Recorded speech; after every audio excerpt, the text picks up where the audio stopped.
The image on this month's Chronogram is a postage stamp painting with penguins. And I started by gluing down a postage stamp and then painting around the stamp, but not on it, extending the scene.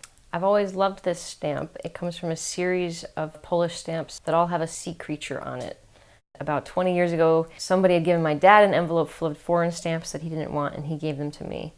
And I didn't know what I was going to do with them, but I loved flipping through the envelope full of things. And there's something about the aesthetic of an envelope that really appeals to me. You have this physical object that has the who, the where, and the when clearly marked on it, but the what and the why are hidden inside. They were just gorgeous, and some of these things look like works of art to me. I don't do any research. I don't look them up until afterwards. I like working both very large and very small. There's something about switching back and forth between the two mindsets that works.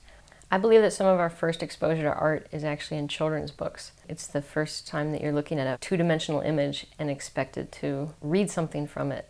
I think that I was influenced by that in the scale of the work that I was making. I continued to play around with using stamps in my work, and I wanted to work larger, and eventually it sort of turned into these series of map paintings that I did. So in some sense, I decided to stop gluing down stamps and to start gluing down maps. But I also kept gluing down stamps, and they've evolved as well. They've certainly gotten larger and more detailed. I've gotten better at them. Sometimes they provide an opportunity to play a little bit more. There's the one with the alien spaceship over the White House, or the dinosaur in the Christopher Columbus painting. I like it when I can have a little bit of fun with them. This past fall, I was invited to be part of a show about currency. For this series, I took turns turning postage stamps into money and then money into postage stamps. This first one was called Early Currency Came in Perforated Sheets. For a brief time in the 1920s, all currency was canceled upon spending, never to be used again. The U.S. Treasury Department lost billions of dollars. This was a failed currency idea from 1903. The value was determined by rotating the money until the desired number is right side up. So whatever number was on top when you handed it to the cashier. Obviously this caused problems.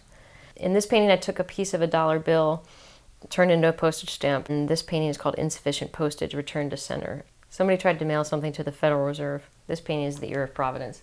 Some of the more recent ones, I've been interacting and playing with the art that's actually on the stamp, and whether or not I'm in dialogue with the artist or also just sort of having a little bit more of a sense of humor with them and not just looking at them purely for the image. Each stamp is a starting point, and I like figuring out the rest of the story. That's what I'm trying to do here.